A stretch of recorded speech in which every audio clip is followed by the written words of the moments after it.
Menarik hari ini, Ismail Sabri nafi terlibat dalam gerakan langkah Dubai. Tun Mahathir dan Tun Daim tidak kebal daripada siasatan SPRM. Bekas Perdana Menteri dipercayai seleweng dana kerajaan akan dipanggil SPRM.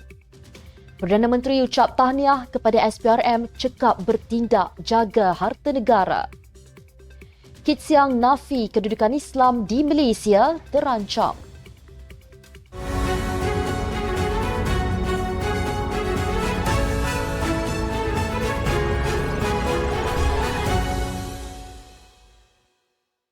Assalamualaikum dan selamat menyambut Tahun Baru 2024. Bersama saya Mirakilah dalam Netstem News edisi hari ini, Selasa 2 Januari 2024. Jangan lupa untuk subscribe YouTube Netstem TV dan follow Facebook Netstem Malaysia.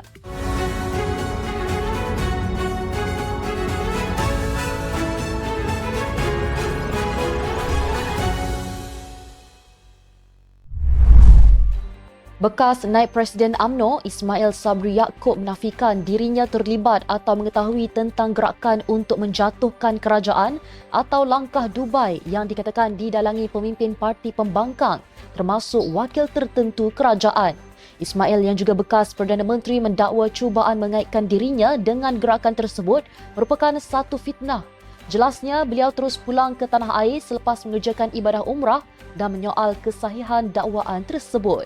Kemarin, Timbalan Ketua Pengarah Jabatan Komunikasi Komuniti, JCOM, Ismail Yusof mendakwa wujud satu gerakan yang sedang dirancang bagi menjatuhkan kerajaan pimpinan Perdana Menteri Datuk Seri Anwar Ibrahim yang didalangi pemimpin parti pembangkang bersama wakil kerajaan. Beliau berkata rancangan yang digelar sebagai langkah Dubai timbul sewaktu percutian pemimpin PN termasuk dari pihak kerajaan di Ibu Kota Emirat Arab Bersatu baru-baru ini.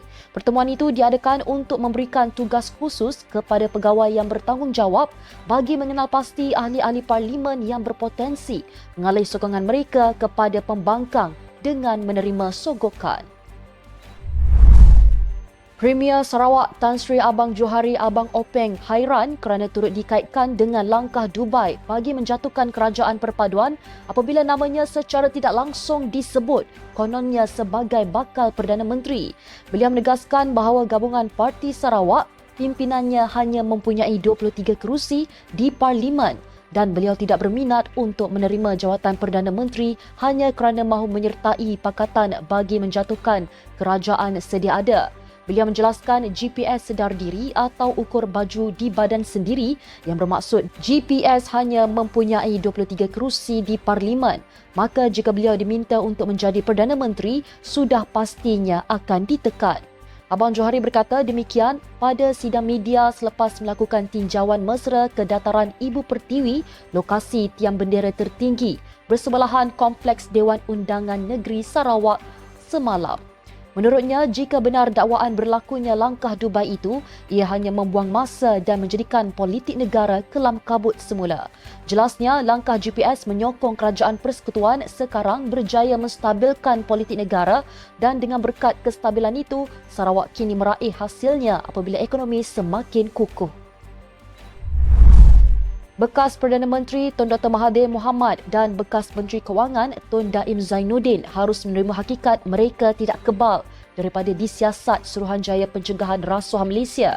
Ahli Majlis Kerja Tertinggi UMNO, Datuk Dr. Muhammad Puad Zarkashir berkata, rakyat sememangnya menunggu giliran kedua-dua bekas pemimpin negara itu untuk disiasat susulan kebocoran maklumat kertas Pandora mengenai kekayaan yang dimiliki Daim. Menerusi hantaran di Facebook beliau mengatakan SPRM akan siasat Tun Daim berdasarkan kertas Pandora sekaligus rakyat akan tahu mengenai syarikat yang dimiliki oleh dua orang anak Tun Daim iaitu syarikat British Virgin Island ketika berumur 9 dan 12 tahun. Menurut Muhammad Pual lagi, sekiranya Daim direman dan didakwa di mahkamah berhubung dakwaan rasuah dan pengubahan wang haram, ia bakal menjadi tajuk besar pada 2024 ini. Ujarnya, perkara itu bukan sesuatu yang menghairankan kerana bekas Perdana Menteri Datuk Seri Najib Razak juga pernah melalui pengalaman sama. Beliau turut mendakwa Tan Sri Muhyiddin Yassin juga akan dibicara tidak lama lagi. Seorang bekas Perdana Menteri dan Ketua Setiausaha Sulit dipercayai akan dipanggil Suruhanjaya Pencegahan Rasuah Malaysia minggu ini. Siasatan tersebut bagi membantu siasatan berhubung penyelewengan dana kerajaan bernilai jutaan ringgit. Lapor portal berita memetik sumber, bekas pemimpin tertinggi kerajaan yang sedang disiasat SPRM itu disyaki memiliki aset perniagaan daripada hasil meragukan. Tumpuan siasatan juga memberi perhatian terhadap kekayaan dimiliki ahli keluarga pemimpin berkenaan termasuk anak-anak dan isterinya.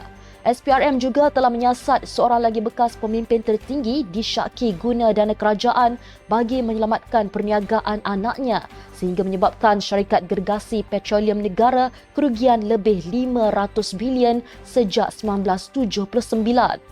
Sejumlah dana daripada syarikat gergasi petroleum itu disyaki telah digunakan untuk membina beberapa projek mega negara. Perdana Menteri Datuk Seri Anwar Ibrahim mengucapkan tahniah kepada Suruhanjaya Pencegahan Rasuah Malaysia kerana telah berjaya membuat tindakan yang menggemparkan dalam menjaga harta negara.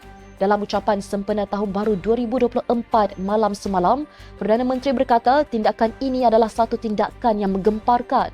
Beliau berkata kita mula melihat langkah yang menggemparkan termasuk bertindak kepada penguasa yang maha kaya di negara yang diketahui umum menggondolkan harta negara. Beliau dipercayai merujuk kepada tindakan SPRM yang menyiasat bekas Menteri Kewangan dan menyita bangunan 60 tingkat Menara Ilham milik beliau selepas siasatan bermula sejak Februari 2023 lalu. Dalam ucapan itu, Datuk Seri Anwar juga mengucapkan tahniah kepada pasukan polis yang berjaya menyekat kegiatan dadah yang terbesar di Sabah. Beliau juga memuji lembaga hasil dalam negeri yang dapat menjalankan tugas lebih berkesan dan juga kastam yang membawa hasil yang lebih baik untuk negara. Veteran DAP Tan Sri Lim Kit Siam menafikan kedudukan Islam di negara ini dalam keadaan terancam. Sebaliknya, menurut beliau, yang terancam adalah perpaduan nasional dan kestabilan politik dalam sebuah negara yang berbilang etnik, agama, budaya dan tamadun. Jelas beliau ia kerana cadangan yang di-Pertuan Agong supaya kerajaan perpaduan dibentuk selepas PRU15 telah ditolak oleh PAS dan Parti Pribumi Bersatu Malaysia dari Perikatan Nasional. Kit Siam menambah dalam tahun pertamanya, Kerajaan Perpaduan Pimpinan Perdana Menteri Datuk Seri Anwar Ibrahim terpaksa bertarung demi kelangsungan hidupnya.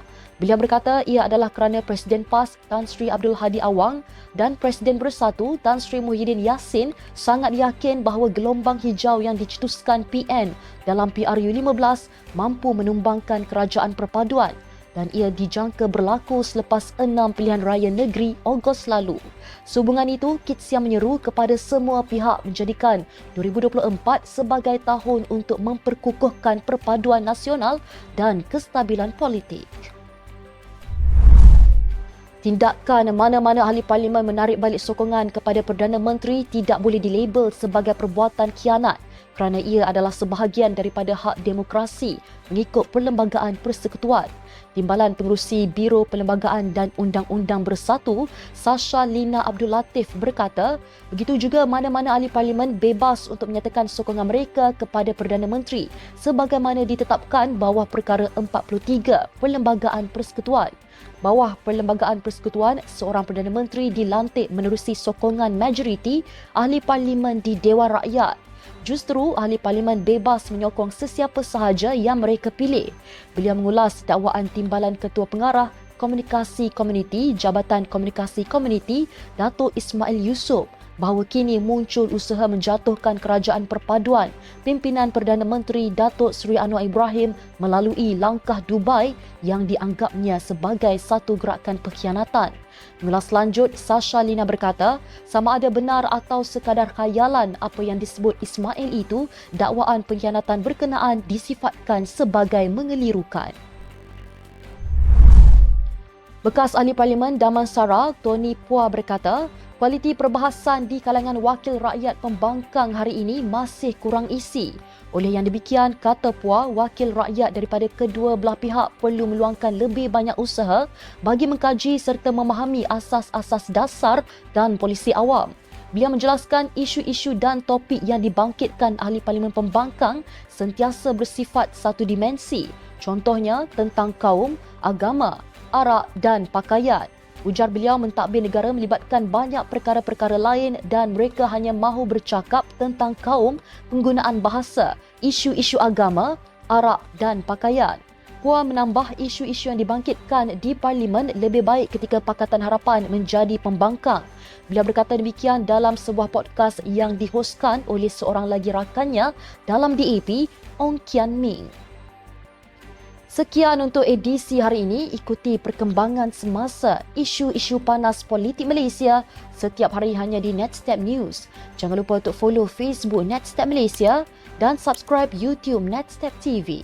Netstep Malaysia menjangkau informasi, mengora inspirasi. Saya Amira Akilah. Assalamualaikum dan salam sejahtera.